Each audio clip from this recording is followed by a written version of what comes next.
Hello everyone! Welcome to Rimarvin Cooking Lifestyle. Kumusta kayo mga ka-OFW saan mang sulok ng mundo, mga kananay, mga kainday dyan sa Pinas.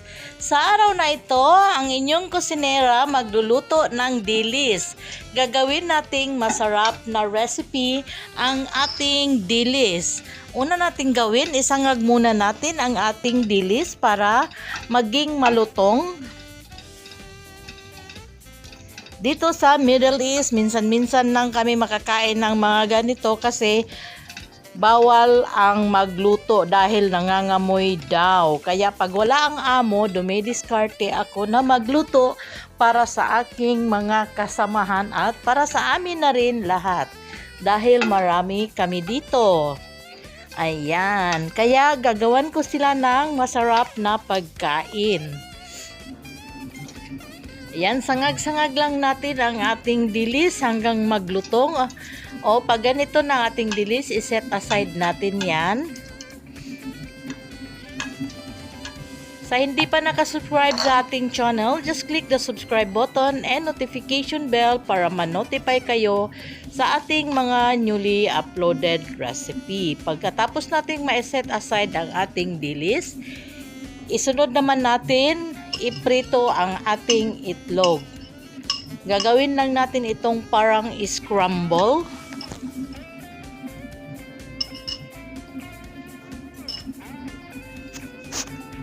Yan, ganyan lang natin. Hintayin muna natin siyang magbuo-buo bago natin siya halo-haluin. Siya nga pala ang ating itlog. Nalagyan na yan siya ng paminta at saka asin. Hindi na napakita sa inyo. Pero siguro naman, alam nyo naman kung paano magprito ng itlog pag sa ordinaryong mga pagkain. Ayan, ganituhin lang natin yan siya. Pagkatapos nating maprito, set aside natin.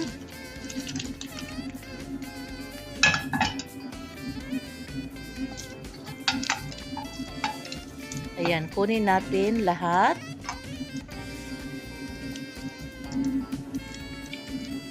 Tapos sa same pan o sa same na kawali, igisa natin ang ating sibuyas or ang ating onion. Hintayin lang nating mag-translucent, din ilagay natin ang ating minced garlic at saka ang ating hiniwang ginger. Ang ginger is hiniwa ng pahaba-haba. Pwede din gawing shredded ang ating ginger, pero ganyan po para malasahan natin masyado. Pagkatapos na nating mailagay, lagyan natin ng hiniwang kamatis, ating paprika, salt,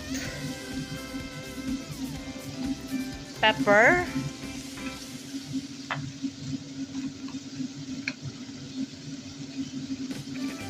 ang ating MSG. Ang sa kamatis pala is may sili na yung hiniwa na green, dalawa. Hindi masyadong inaanghangan kasi yung ibang kasama namin ayaw ng maanghang. Ayan, imekos-mekos natin hanggang lumambot lang ang ating kamatis. Then, maglagay tayo ng carrots.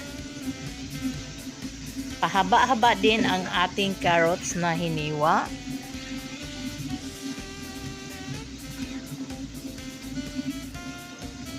Yan, atin lang yan siyang igisa-gisang bahagya. Then, atin isimmer for a few minutes hanggang kumulo lang.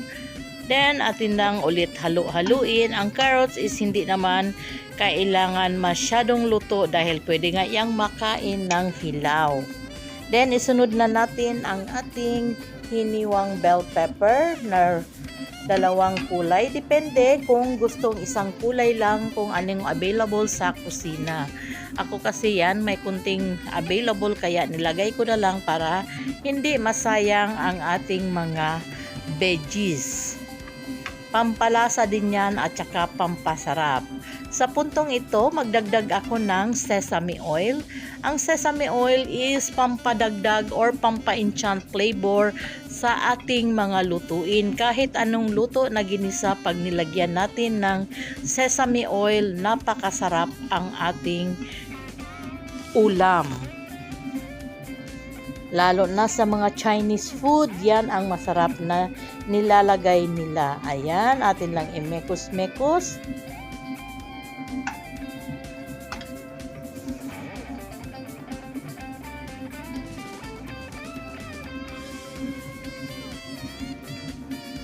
Halo-halo lang. Mga few minutes lang yung paghalo-halo. Yan, dagdag ulit ng bell pepper.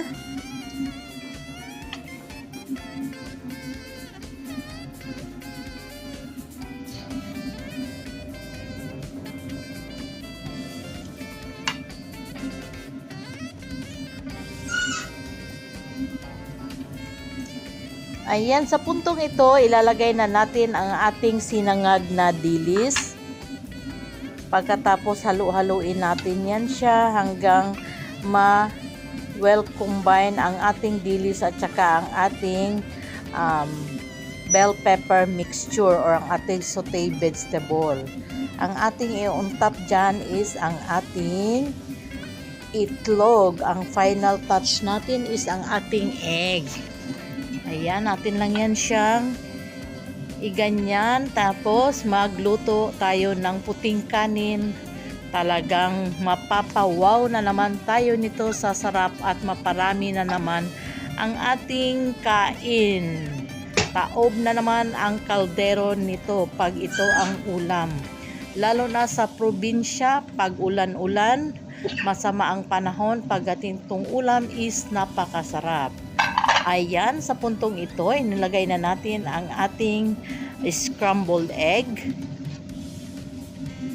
Tapos, atin lang yan siyang i-mekos-mekos sandali. Ayan, o diba?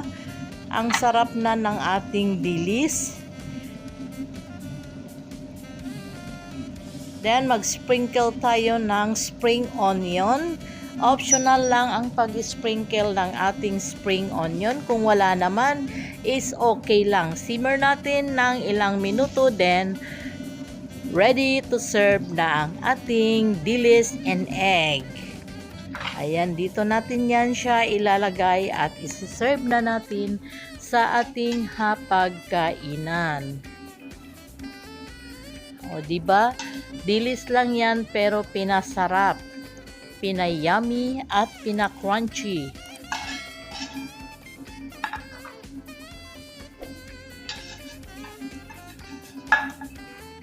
Ayan, sana'y nagustuhan nyo ang ating inihandang putahe sa inyo sa araw na ito.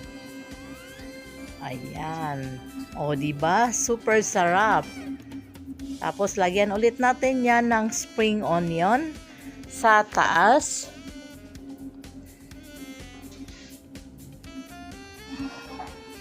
Pagkatapos, pwede na natin yang i-serve. Ayan, dito is kainan time na ang ating mga kabeshi, mga kakuligs at mga ka-OFW. O, diba? Kain tayo, Yummy, yummy na guys. ang ating ulam Ayan. sa araw na ito. Solved na naman.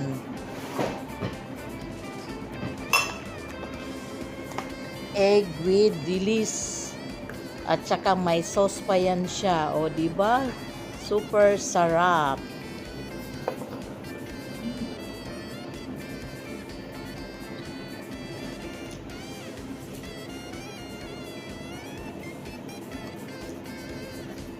Ayan, hanggang dito na lang. Enjoy your meal. Bon appetit.